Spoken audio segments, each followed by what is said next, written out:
एक बार एक आदमी की गवर्नमेंट जॉब लग गई और जॉब लगी टीचर की, लेकिन उनको अपना शहर छोड़ के गांव जाना पड़ा। गांव चले गए, गांव जाके उन्होंने देखा कि रहने की व्यवस्था तो सही लग नहीं रही है, तो उससे 10 किलोमीटर दूरी पर एक कस्बा था। सोचा ऐसा करता हूं, यहीं पर कस्बे में एक कमरा ले लेता हूं और रोज आता जाता रहूंगा। शुरू शुरू की बात थी, पैसे तो उनके पास होते नहीं थे, तो क्या करते थे, कमरे से जैसे स्कूल के लिए निकलते थे गाँव के लिए, वो लिफ्ट ले लेते थे किसी से, और लौटते समय जब गांव से कस्बे की तरफ आते अपने घर आते थे तो भी किसी से लिफ्ट लेके आ जाते थे। कभी कभार ऐसा होता था कोई नहीं भी देता था। अब परेशानी तो होती थी, उनको बुरा भी लगता था। नौकरी करते हुए 2-3 महीने हो गए थे, तो उन्होंने सोचा कि ऐसा कब तक चलेगा, कोई दे रहा है कोई नहीं दे रहा, परेशानी इतनी ज्यादा होती है, ऐसा करता अपने पैसे से एक बाइक ले लेता। तो जो उनकी बचत थी और बाकी उन्होंने लोन ले लिया और एक बाइक खरीद ली। लेकिन आप अपने पुराने दिन वो नहीं भूले जिसमें उन्हें लोग लिफ्ट दिया करते थे। तो वो क्या करते थे, जब कस्बे से गाँव की तरफ सुबह स्कूल के लिए जाते थे तो अपने साथ जिसको उस तरफ जाना बैठा लेते थे, लिफ्ट देते थे। और लौटते समय जब गांव से कस्बे के लिए अपने घर की तरफ आते थे तो भी किसी को बैठा लेते जिसको इस तरफ आना होता था।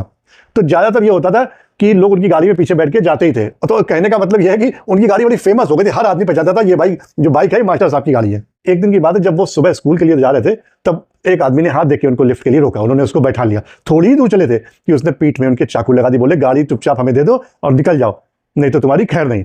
अब उन्हें दुख तो बहुत हुआ, लेकिन उन्होंने गाड़ी से उतर के बस ये कहा उस आदमी से कि देखो भैया, लिफ्ट लेने के बहाने तुमने हमसे गाड़ी तो ले ली, लेकिन ये बात किसी को बताना नहीं, क्योंकि लोग किसी को लिफ्ट देना बंद कर देंगे और इस रोड पर सुविधा तो है नहीं आने जाने की, लोगों को बहुत दिक्कत हो जाएगी। चोर ने मन ही मन सोचा मास्टर साहब तो बहुत भले आदमी है, लेकिन फिर उसको वापस अपने चोर पे आ गया।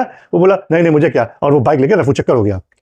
अब इधर मास्टर साहब जब घर पहुंचे शाम को तो उन्होंने भगवान से कहा, भैया भगवान, एक बाइक बड़ी मुश्किल से ली थी, अभी भी लोन की किस्तें जा रही हैं, लेकिन गाड़ी भी मेरे पास नहीं है, अब आप ही देखिए कैसे क्या हमें करना, आप ही संभालिए इस मुद्दे को।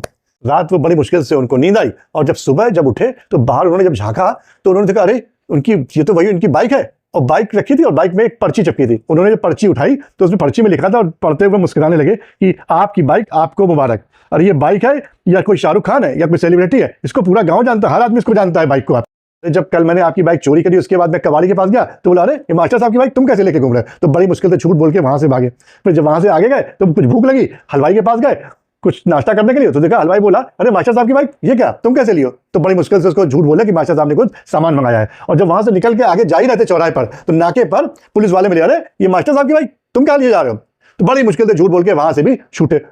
आपकी बाइक आपको मुबारक, ये आपकी बाइक नहीं है, ये कोई सेलिब्रिटी है, इसको पूरा गाँव जानता। अब चिट्ठी पढ़ के मास्टर साहब जो तो बहुत कस कस के अकेले में ही हंसने लगे और बोले, वाह ईश्वर, आपकी लीला बड़ी अपरंपार है, अगर मैंने किसी का जीवन में बुरा नहीं करा तो आपने भी मेरा बुरा होने नहीं दिया। ये जो कहानी है 2 बातें बताती है, एक तो अगर आप अच्छा करेंगे तो आपके साथ अच्छा ही होगा, और दूसरी बात आप ऊपर वाले का विश्वास रखिए, वो आपका कभी बुरा होने नहीं देगा।